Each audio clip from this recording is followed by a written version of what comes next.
Assalamu alaikum. I am Nasib Hassan and you are welcome to my channel Nasib IT.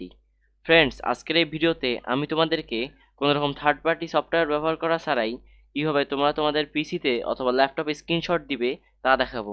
So friends, দেরি না করে চলো ভিডিওটি শুরু করা যাক।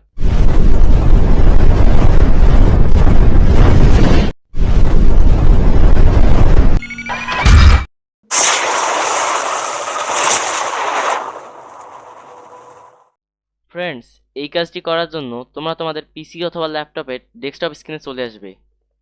ডেস্কটপ স্ক্রিনে আসার পর তোমরা এখানে টাস্কবারের বাম পাশে স্টার্ট নামে যে বাটনটি দেখতে পাচ্ছ, এখানে তোমরা ক্লিক করবে। স্টার্টে ক্লিক করার পর তোমাদের সামনে এরকম একটি বক্স চলে আসবে। এই বক্সটি থেকে তোমরা এখানে সার্চ বারে গিয়ে স্নিপিং টুল লিখবে।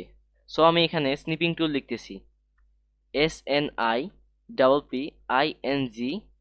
স্পেস TOOL টুল। স্নিপিং টুল লেখার পর এখানে তোমাদের সামনে এরকম একটি অ্যাপ চলে আসবে। এই অ্যাপটির উপর তোমরা মাউসের লেফট বাটন ডাবল ক্লিক করে কিছুক্ষণ অপেক্ষা করবে। কিছুক্ষণ অপেক্ষা করার পর আমাদের সামনে এরকম একটি বক্স চলে আসবে। এই বক্সটি থেকে আমরা এখানে নিউ নামে যে বাটনটি দেখতে পাচ্ছি, এখানে আমরা ক্লিক করব। নিউয়ে ক্লিক করার পর তোমাদের সামনে এখানে অনেকগুলো অপশন চলে আসবে। এখান থেকে তোমরা যে মোডে স্ক্রিনশটটি দিতে চাও সেই মোডটি সিলেক্ট করে নিবে। আমি রেক্ট্যাঙ্গেল মোডে স্ক্রিনশটটি দিতে চাই, সো আমি এখান থেকে রেক্ট্যাঙ্গেল সিলেক্ট করে নিচ্ছি। মোড সিলেক্ট করার পর তোমরা যতটুকু এরিয়া স্ক্রিনশট দিতে চাও ততটুকু এরিয়া সিলেক্ট করে নিবে। আমি এতটুকু এরিয়া স্ক্রিনশট দিতে চাই, সো আমি এই এরিয়াটা সিলেক্ট করে নিলাম। সিলেক্ট করার পর তোমরা মাউসের লেফট বাটন ছেড়ে দিবে। ছেড়ে দেওয়ার পর তোমাদেরকে কিছুক্ষণ অপেক্ষা করতে হবে। কিছুক্ষণ অপেক্ষা করার পর আমরা এখানে স্নিপিং টুলে যে আইকনটি দেখতে পাচ্ছি, এখানে আমরা ক্লিক করব। এখানে ক্লিক করলে আমাদের স্ক্রিনশটটি আমাদের সামনে শো করবে। এখান থেকে তোমরা উপরে ডান পাশে সেভ নামে যে একটি আইকন দেখতে পাচ্ছ, এখানে তোমরা ক্লিক করবে।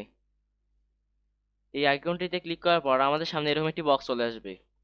এই বক্সটি থেকে তোমরা যে লোকেশনে ছবিটি সেভ করতে চাও সেই লোকেশনটি সিলেক্ট করে দিবে। আমি ডেস্কটপে ছবিটি সেভ করতে চাই, সো আমি এখান থেকে ডেস্কটপ সিলেক্ট করে দিচ্ছি। ডেস্কটপ সিলেক্ট করার পর তোমরা তোমাদের ছবিটি ইচ্ছা মতো একটি নাম দিয়ে দিবে। এখানে আমি আমার নাম লিখে দিচ্ছি, NASIB নাসিব। লেখার পর তোমরা তোমাদের ছবিটির ফাইল টাইপ সিলেক্ট করবে। এখান থেকে আমি জেপিজি ফাইল টাইপটি সিলেক্ট করে দিচ্ছি। তারপর তোমরা এখানে সেভ নামে যে বাটনটি দেখতে পাচ্ছ, এখানে তোমরা ক্লিক করবে। সেভে ক্লিক করার পর তোমাদের ছবিটি এখানে ডেস্কটপ স্ক্রিনে সেভ হয়ে যাবে। দেখো ফ্রেন্ডস, আমরা যতটুকু এরিয়া সিলেক্ট করছিলাম ততটুকু এরিয়া কিন্তু স্ক্রিনশট হয়ে গেছে।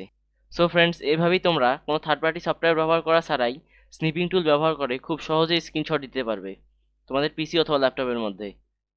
ফ্রেন্ডস, ভিডিওটি দেখার জন্য তোমাদেরকে অসংখ্য ধন্যবাদ।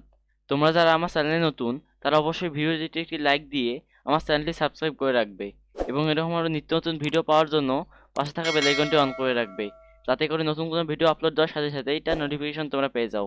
আল্লাহ হাফেজ।